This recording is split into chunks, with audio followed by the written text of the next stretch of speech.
এটাও পর্যন্ত রেকর্ড হয়ে যাচ্ছে। এবং চোখ দিয়ে যা কিছু দেখে সব কিছুর রেকর্ড আল্লাহ কুদরতের মাধ্যমে আঞ্জাম দিচ্ছেন। তো সুতরাং এই সিসি ক্যামেরা যদিও বা আমরা এখন ব্যবহার করছি, এটার ব্যবহার আল্লাহ সৃষ্টির শুরু থেকেই করে আসতেছেন। সেজন্য আমাদের উচিত, সুযোগ কিন্তু আল্লাহ আমাদেরকে সব সময় দিচ্ছেন, প্রতিটা মুহূর্ত প্রতিটা সময়ে আল্লাহ আমাদেরকে সুযোগ দিচ্ছেন যেন বিভিন্ন আমলের মাধ্যমে আল্লাহর বন্ধু হতে পারি। এই বিভিন্ন সুযোগের অফারের মধ্যে হতে এই রজব মাস থেকে বিশেষ অফার শুরু হয়ে যায়। আল্লাহ যে বিভিন্ন রহমত দিয়ে থাকেন, এই রজব মাস থেকে এগুলার অফার শুরু হতে থাকে। এই কয়েকদিন পর দেখবেন লাইলাতুল মেরাজ আগামী সপ্তাহে, এটা যেতে না যেতে আবার লাইলাতুল বরাত, আবার এটা যেতে না যেতে ওই রমজানের এক মাস রহমত নাজাত মাগফিরাতের মাস, আবার এটার শেষের দিকে লাইলাতুল কদর। এই যে এতগুলো অফার আমাদেরকে সামনে নিয়ে আল্লাহ ঘোষণা দিচ্ছেন, এত রহমতের অফার নিয়ে আল্লাহর পক্ষ থেকে বিভিন্ন ফেরেশতারা আমাদের কাছে আসতেছে। তো সুযোগ আমাদেরকে আল্লাহ অনেক দিচ্ছেন, যদিও বা আমরা সুযোগগুলা কাজে লাগাতে পারি না। আবার কাজে লাগাতে না পারার পরেও আল্লাহর কাছে আমরা ক্ষমা চাই না, ঠিক না? আল্লাহ তো সুযোগ দিয়েছেন, তুমি যদি সুযোগ যথাযথ সময়ে কাজে লাগাতে না পারো, অন্তত পক্ষে আমার কাছে তুমি ক্ষমা চাও, মাপ চাও। তুমি যদি আমার কাছে মাপ চাইতে পারো, সুযোগগুলা তোমার কাছে আসার পরে কাজে না লাগার কারণে যে গ্যাপ সৃষ্টি হয়েছে, ওটা তোমার মাপ চাওয়ার কারণে আমি তোমাকে ক্ষমা করে দেব। তো কয়জন মানুষ আমরা আল্লাহর দরবারে ক্ষমা চাই, কি বলেন? কিন্তু মানুষের কাছে আমরা ক্ষমা চাই আমাদের কোনো একটা কাজে 19 থেকে 20 হয়ে গেলে, কোনো মানুষের কোনো সমস্যা আমরা যদি আমাদের অজান্তে করে ফেলি, ঠিকই ওই মানুষের কাছে গিয়ে আমরা মাপ চাই, ঠিক না? আবার মানুষের কাছে মাপ চাই বটে, অধিকাংশ সময় মানুষ মানুষকে মাপ করে না। কি মিথ্যা বললাম? অধিকাংশ সময় আমরা মানুষ হয়ে মানুষকে মাপ করি না, অথচ মানুষ মানুষকে মাপ করা দরকার ছিল। আমাদের দেশের একটা আইন আছে যে কোনো ফাঁসির আসামি যদি রাষ্ট্রপতির কাছে মাপ চায়, তাহলে রাষ্ট্রপতি মাপ করে দিতে পারে, ঠিক না? এ ধরনের একটা আইন আছে কিনা? কিন্তু আপনি দেখেন, স্বাধীনতার আজকে প্রায় 54-55 বছর হয়ে গেল।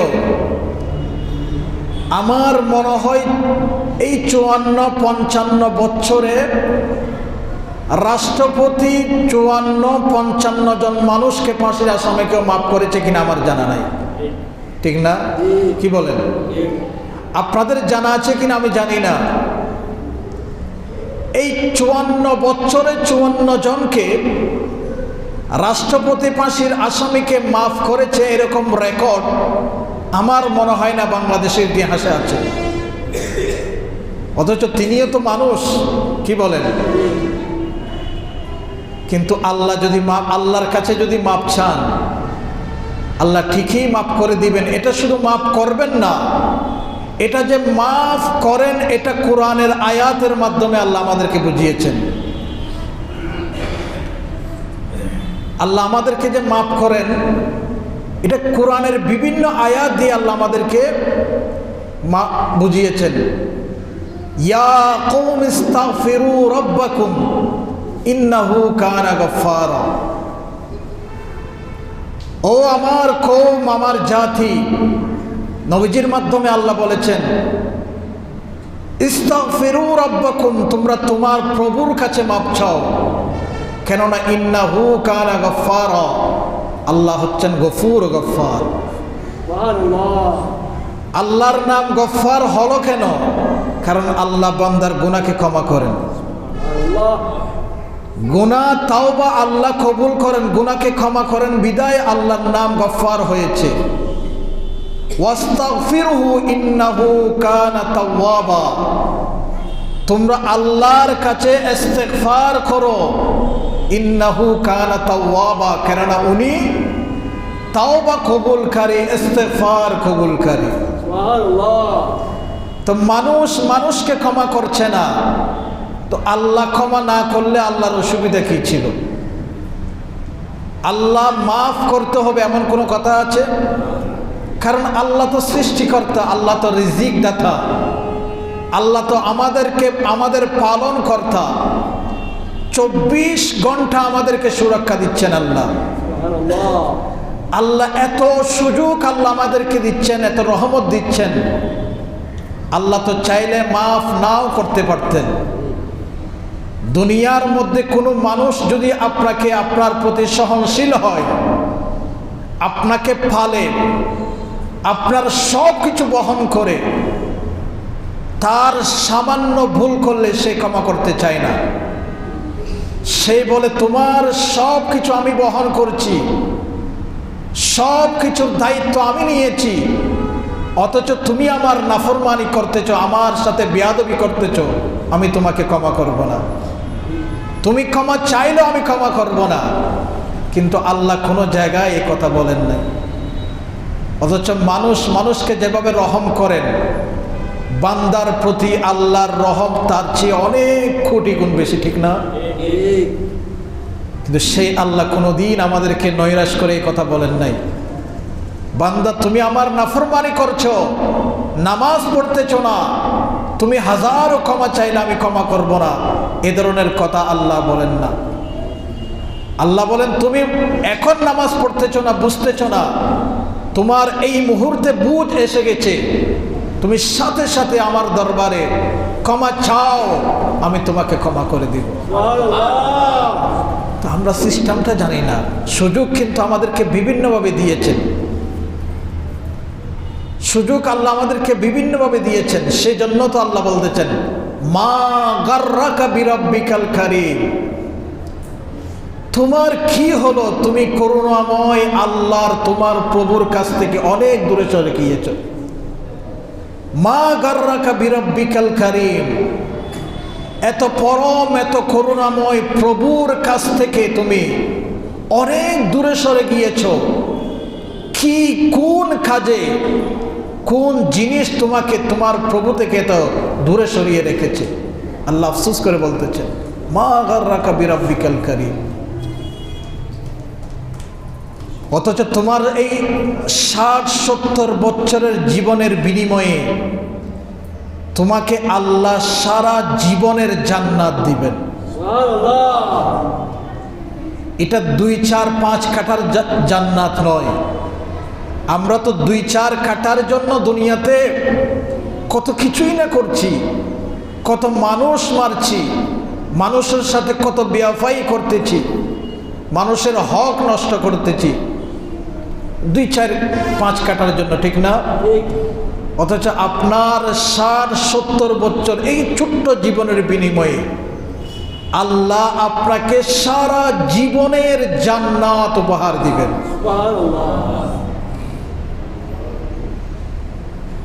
এটা আবার 1-2 দিনের জন্য নয়।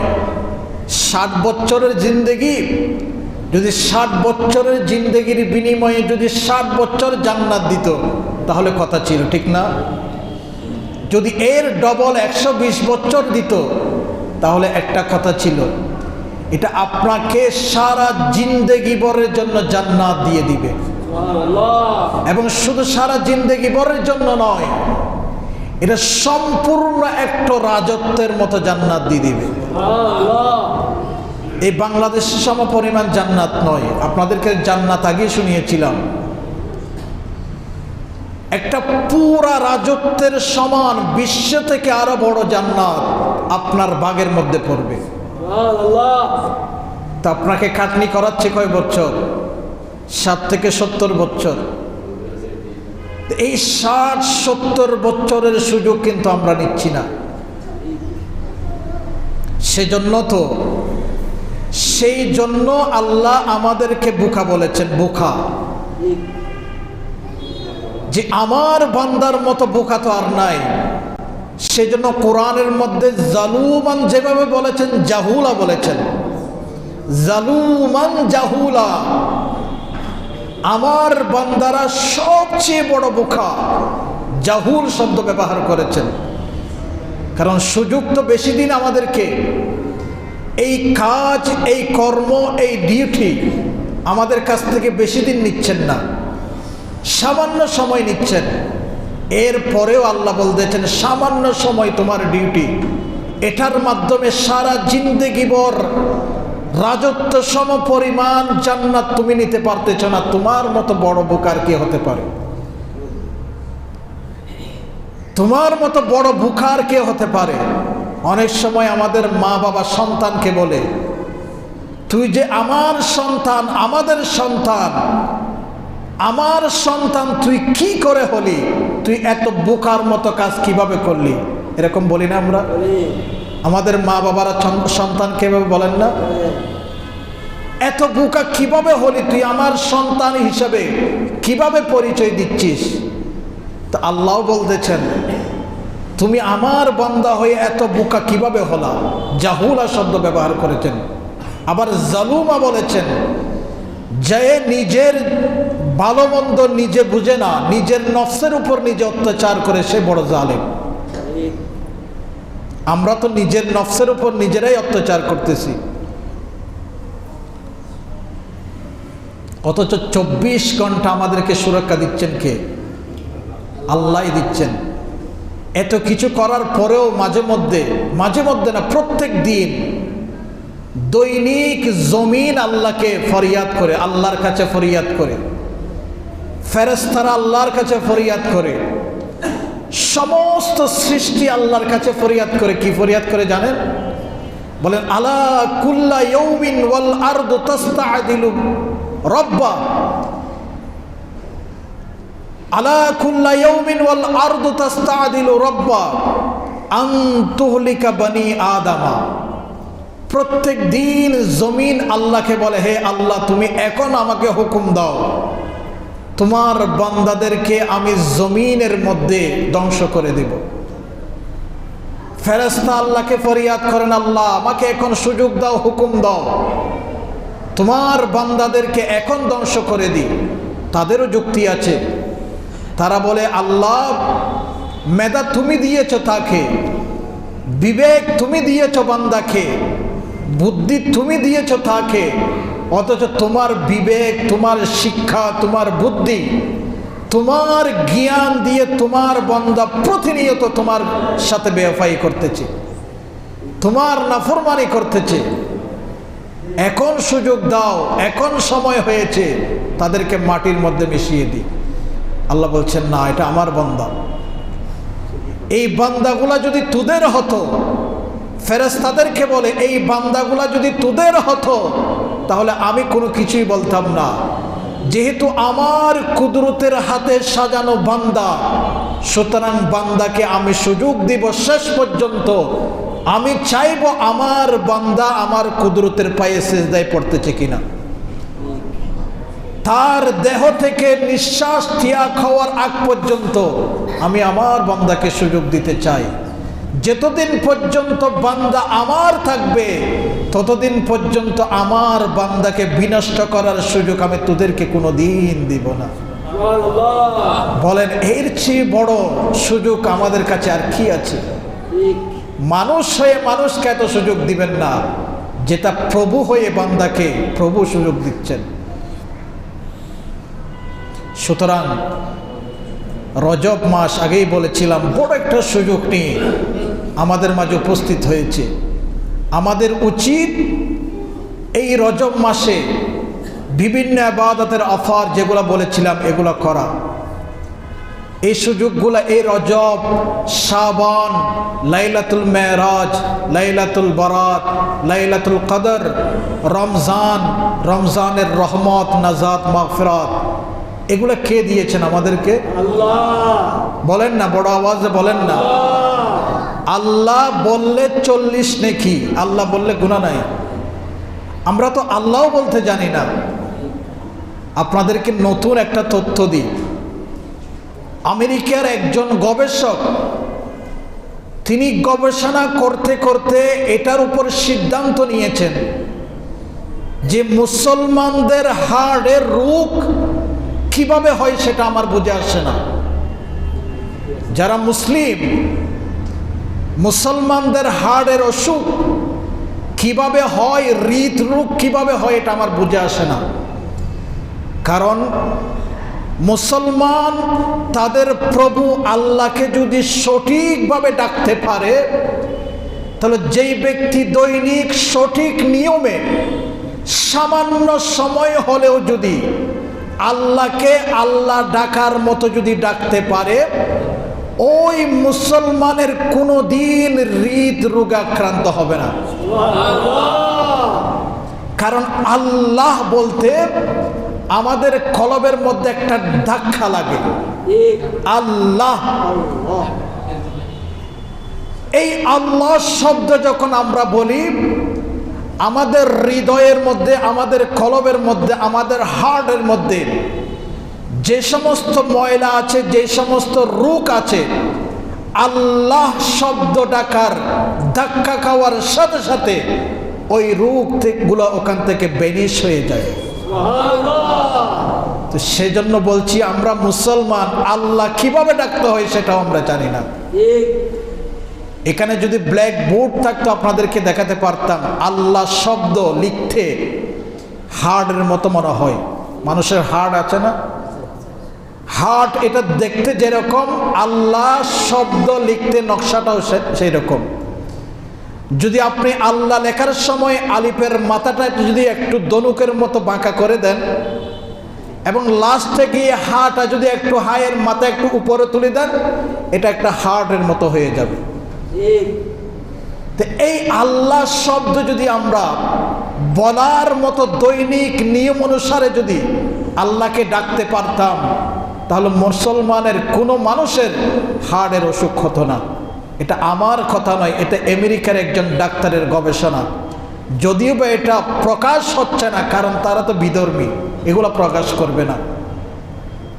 তারা বিধর্মী, সেজন্য এগুলো প্রকাশ করবে না। আর একটা তথ্য দিব আপনাদেরকে, কি বলেন? আর একটা তথ্য দিব। মুসলিম দুনিয়ায় মানসিক রোগ অনেক কম অমুসলিমদের চেয়ে। মুসলিম দুনিয়ায় মানসিক রোগী আছে না? আচ্ছা, আপনারা বলুন, আমাদের দেশের মানসিক হাসপাতাল কয়টা আছে বলুন? জি, কোথায় কোথায়? পাবনা একটা আছে না? এই কয়েকটা, মুসলিমে কয়েকটা, 2-3টা থেকে বেশি পাবেন না, ঠিক না? মানসিক হাসপাতাল বাংলাদেশের মধ্যে 2-3টা ছাড়া আর বেশি আপনি খুঁজেও পাবেন না। কিন্তু আপনি আমেরিকাতে গিয়ে দেখেন, প্রত্যেকটা স্টেটের মধ্যে কয়েকটা মানসিক হাসপাতাল রয়েছে। এবং আরেকটা তথ্য, অস্ট্রেলিয়ার মধ্যে শতকরা 10 থেকে 15% মানুষ মানসিক রোগী। আমি যদি মিথ্যা কথা বলি, আপনারা খবর নিয়ে দেখেন, বিধর্মী যেগুলা দেশ আছে এগুলার মধ্যে মানসিক রোগী অনেক বেশি এবং মানসিক হাসপাতাল প্রত্যেকটা থানার মধ্যে রয়েছে। কারণটা কি? কারণ হচ্ছে মুসলমান অন্ততপক্ষে দৈনিক 5 ওয়াক্ত নামাজ না পড়লেও অন্তত পক্ষে জুমার নামাজ তো অনেক মানুষ পড়েন, ঠিক না? কি বলেন? জুমার নামাজ অনেক মানুষ, অধিকাংশ মানুষ পড়েন। এই জুমার নামাজ পড়ার আগে ওযু করার সময় আমরা গর্দান মাসাহ করি না? প্রত্যেকটা ওযুর সময় আমরা গর্দান মাসাহ করি কিনা? ইসলামের মধ্যে ওযুতে গর্দান মাসাহ করার সায়েন্টিফিক উপকার হচ্ছে, যেই ব্যক্তি সুন্নাত তরিকায় গর্দান মাসাহ করবে ওই ব্যক্তি কোনোদিন মানসিক রোগী হবে না। অন্তত পক্ষে তো আমরা সপ্তাহে একদিন ওযু করি, প্রত্যেক দিন না করলেও, ঠিক না? 5 ওয়াক্ত নামাজ আমরা কয়জনে পড়ি? আগেও তো বলেছিলাম 10 জন তো পড়ি না। তো জুমার নামাজ তো অধিকাংশ মানুষ পড়ে। তো জুমার নামাজের আগে হলেও ওযু করার সময় যেহেতু আমরা গর্দান মাসাহ করি, এই গর্দান মাসাহ করার সায়েন্টিফিক উপকারিতা হচ্ছে গর্দান মাসাহ করলে মানুষ মানসিক রোগী কম হবে। তো সুযোগ তো সবকিছু মুসলমানকে দিয়েছেন আল্লাহ, সব উপকার তো মুসলমানকে দিয়েছেন আল্লাহ। সব কিছুর শান্তিতে থাকার জন্য মুসলমানদেরকে আল্লাহ দিয়েছেন। আচ্ছা আপনারা বলুন, এই যে প্রাণী, পশু পাখি, সমস্ত প্রাণী দুনিয়াতে শান্তিতে থাকার জন্য একটা পরিবেশ দিয়েছেন না আল্লাহ? কি বলেন? এই দুনিয়াতে থাকার জন্য পশু পাখিকে, বিভিন্ন প্রাণীকে একটা শান্তিময় পরিবেশ দিয়েছেন আল্লাহ, ঠিক না? শান্তি একটা পরিবেশ দিয়েছেন, সুন্দর পরিবেশ দিয়েছেন। মাছ সুন্দর পরিবেশে থাকার জন্য পানির পরিবেশ দিয়েছেন, যদিও বা এটা একটা ছোট্ট অ্যাকোয়ারিয়াম হয়, ঠিক না? ছোট্ট অ্যাকোয়ারিয়ামের মধ্যে মাছ সুন্দর পরিবেশে থাকে, ঠিক না? বন জঙ্গলের মধ্যে পশুরা খোলা জঙ্গলের মধ্যে সুন্দর পরিবেশের মধ্যে থাকে, পাখিগুলা খোলা আকাশের মধ্যে থাকে। যদি কোনো পাখিকে যদি আপনি বলেন পাখি খোলা আকাশের মধ্যে কিভাবে থাকবে, কি খাবে, কি পরবে, কি খাবে, সুতরাং আমি তাকে সুন্দর একটা পরিবেশে রাখার জন্য সোনার খাঁচা বানাবো, সোনার পাত্রের মধ্যে তাকে দানা দিব। আপনি বলেন সেই পাখি কি আপনার সোনার খাঁচায় থাকতে চাইবে? পাখি বলবে তোমার সোনার খাঁচার চেয়ে, সোনার পাত্রের দানার চেয়ে আমি পাখি খোলা আকাশের মধ্যে থাকা, এটা আমার জন্য সুন্দর পরিবেশ।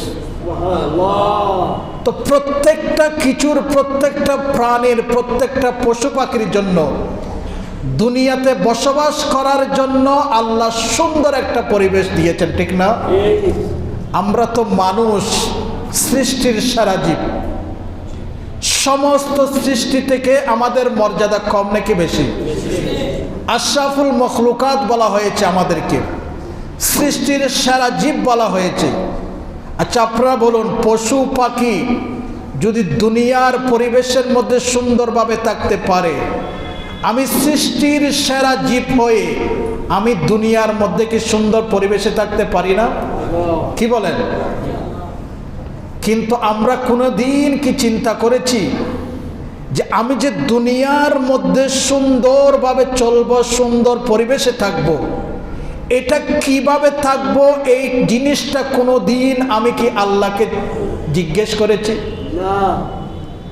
আমরা তো আল্লাহকে জিজ্ঞেস করি নাই, আল্লাহ তোমার দুনিয়াতে তুমি আমাকে পাঠিয়েছো, আমি এই দুনিয়াতে কিভাবে সুন্দর সুখময় জীবন আমার হবে, এই প্রশ্নটা কোনো দিন আমরা আল্লাহকে করি নাই। কিন্তু মানুষকে আমরা কিন্তু করি। ডাক্তারের কাছে যাই, ডাক্তারকে জিজ্ঞেস করি, বিভিন্ন মনোবিদের কাছে যাই, তাকে জিজ্ঞেস করি, বিভিন্ন বুদ্ধিজীবীর কাছে যাই, তাকে জিজ্ঞেস করি। আচ্ছা আপনারা বলুন, ওনারা কি আমাকে সৃষ্টি করেছেন? আমি তো মেড বাই আল্লাহ, আমাকে সৃষ্টি করেছেন কে? আল্লাহ। আমাকে রিজিক দিচ্ছেন কে? আল্লাহ। আমাকে তৈরি করেছেন কে? আল্লাহ। আমাকে সাজিয়েছেন কে? আল্লাহ। 24 ঘন্টা সুরক্ষা দিচ্ছেন কে? আল্লাহ। তো যিনি আমাকে সৃষ্টি করেছেন উনিই তো বলতে পারবেন আমার সুখ কোথায়, আল্লাহ। কি করলে আমি সুখী থাকবো, ঠিক না? সামান্য মেশিন যখন আমরা খরিদ করি, যে কোনো মেশিন, ওটা ব্যবহার বিধি কোম্পানি আমাদেরকে দিয়ে দেন, ঠিক না? এটা কিভাবে ব্যবহার করতে হয়, কারণ এটা কোম্পানি তৈরি করেছেন।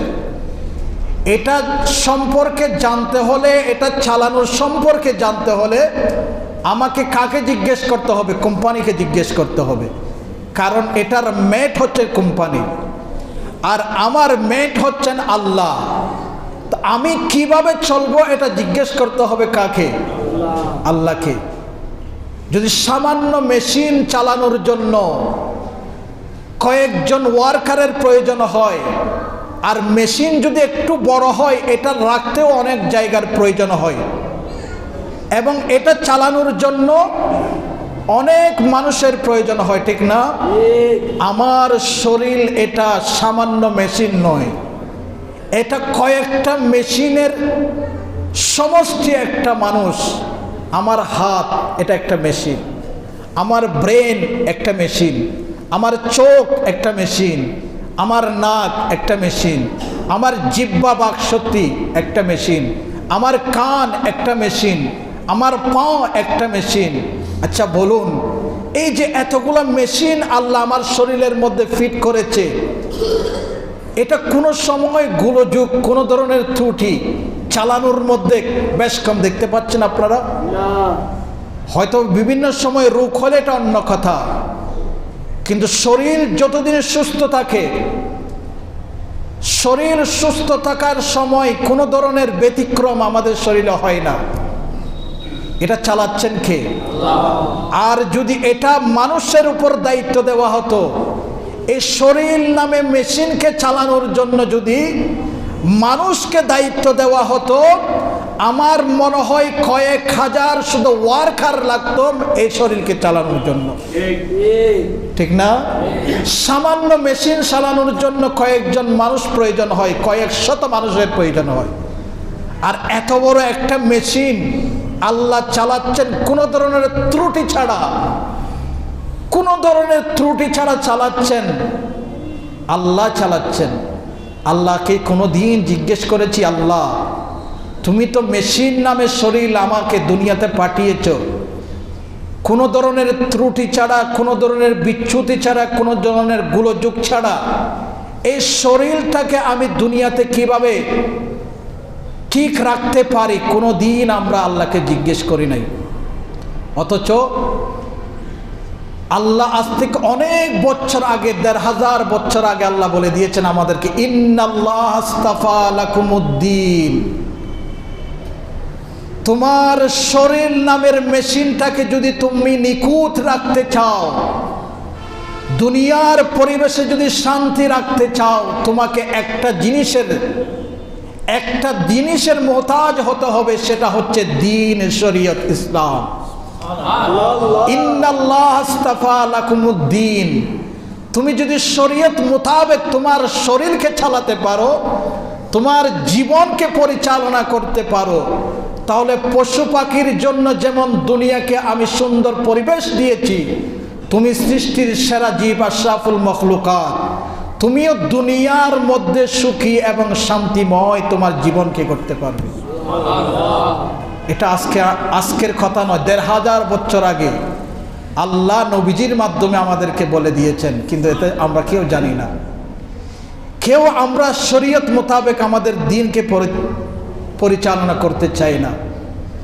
ইসলাম, শরীয়ত, দিন কত যে মহান, এটা আপনারা অনেকেই জানেন না।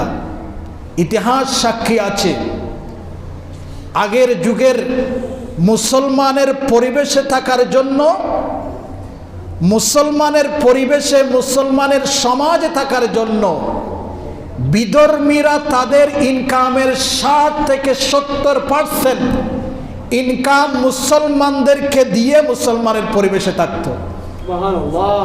তারা যে ইনকাম করতো মাসিক, এটা থেকে 70%, 70% শতকরা ইনকামের টাকা মুসলমানদেরকে দিয়ে মুসলমানদের পরিবেশে থাকতো।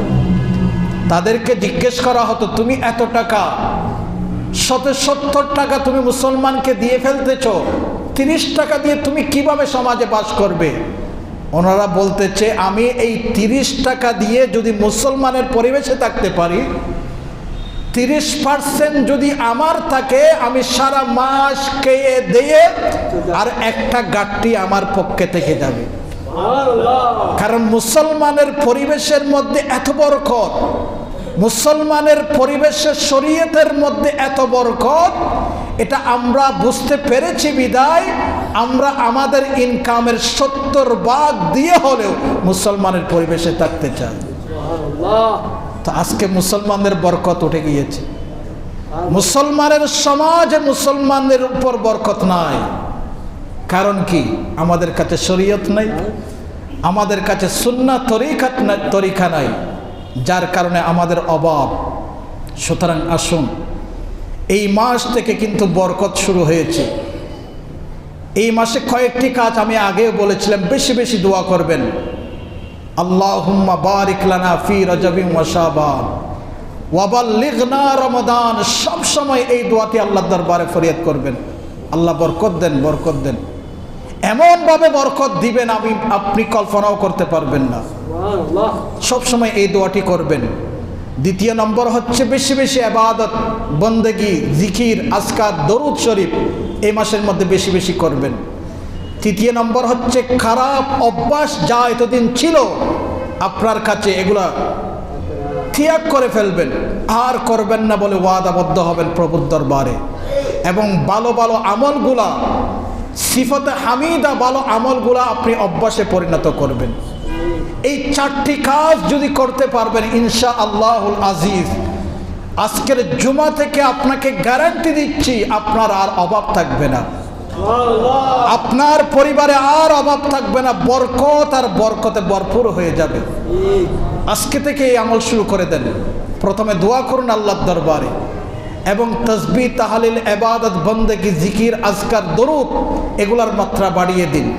ভালো ভালো আমলগুলা করুন এবং খারাপ অভ্যাসগুলা আপনার জীবন থেকে ছেড়ে দিন। যদি এগুলা করতে পারেন, ইনশাআল্লাহুল আজিজ, রজব মাসের উসিলায় আল্লাহ আপনাকে কবুল করবেন। আর এই কাজগুলা করার জন্য সহজ একটা পদ্ধতি আছে, সহজ পরামর্শ আছে, দেব আপনাদেরকে। এই কাজগুলা আপনি যে সহজে করতে পারবেন, এটার জন্য কিছু পরামর্শ আছে। আপনারা যদি শুনতে চান এবং আমল করতে চান তাহলে বলতে পারি। শুধু শুধু বলে তো কোনো লাভ নেই, শুধু শুধু বলার মধ্যে কোনো ফায়দা নেই। যদি শুনেন তাহলে আমলের নিয়তে শুনতে হবে, যে বলুন হুজুর আমি আমল করব অবশ্যই। যদি এভাবে বলতে পারেন তাহলে বলতে পারি। এগুলো কাজ করার জন্য সুন্দর পরিবেশ দরকার, নিজেকে নেক পরিবেশে আনতে হবে। আপনাকে নেক পরিবেশ, সুন্দর পরিবেশ, শরীয়তের পরিবেশে আনতে হবে। তো নেক পরিবেশ কোথায় পাবেন? 3 জিনিসের মধ্যে নেক পরিবেশ রয়েছে। কয় জিনিস? 3 জিনিস। 1 নম্বর হচ্ছে আল্লাহর ঘর মসজিদে বেশি বেশি সময় দিতে হবে। আল্লাহর ঘর মসজিদের মধ্যে দৈনিক কমপক্ষে 5 বার 5 ওয়াক্ত আপনাকে সময় দিতে হবে। পারবেন? কে পারবেন না একটু হাত তুলেন তো।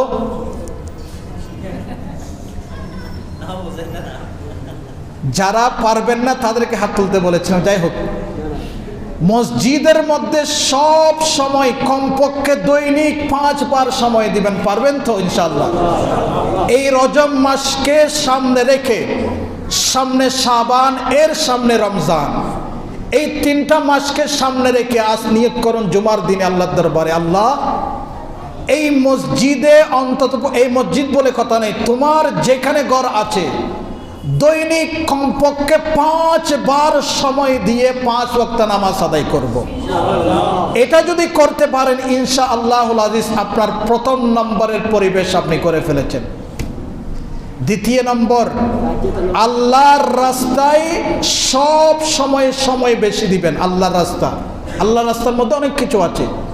মসজিদের মধ্যে দান করা, মাদ্রাসায় দান করা, এতিম মিসকিনকে দান করা, কোনো অভাবী থাকলে অভাবীকে দান করা। আল্লাহ রাস্তার মধ্যে কথা বললে এগুলো অনেক সময়ের প্রয়োজন। আপনার তৌফিক অনুযায়ী আল্লাহর রাস্তার মধ্যে বেশি সময় দিবেন। আর তৃতীয় নম্বর, হক্কানি রব্বানি আল্লাহওয়ালা আলেমের সুহবতে থাকবেন। আমার শব্দ চয়নগুলো একটু খেয়াল করবেন।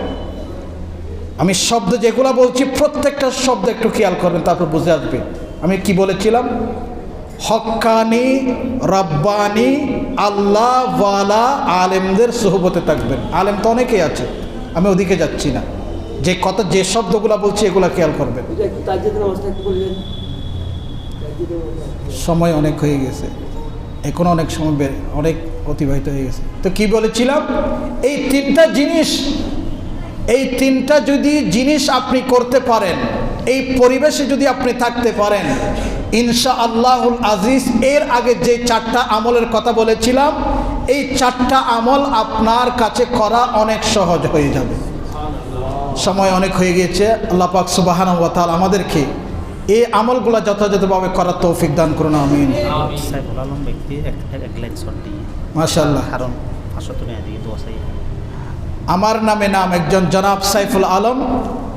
এই আমাদের মসজিদের মধ্যে জুমার নামাজ পড়তে গেলে আপনাদের অনেক কষ্ট হচ্ছে শীতের কারণে। উনি 1 লাইন শর্ট কার্পেট দান করেছেন, সবাই বলুন মারহাবা। আরেকজন ভাই জনাব মোহাম্মদ হারুন 500 টাকা দান করেছেন। আল্লাহ পাক সুবহানাহু ওয়া তাআলা ওনাদের এই মহব্বতকে আল্লাহ কবুল করুন, সবাই বলুন আমিন। এখানে একটা দাওয়াত এসেছে, এটা কোথায়? তো জুমার নামাজে এতগুলো বলার সুযোগ হয় না, কোন জায়গায় এটা? আচ্ছা, এটা আপনারা বলে দিন, সবাই সুন্নত পড়ে দিন।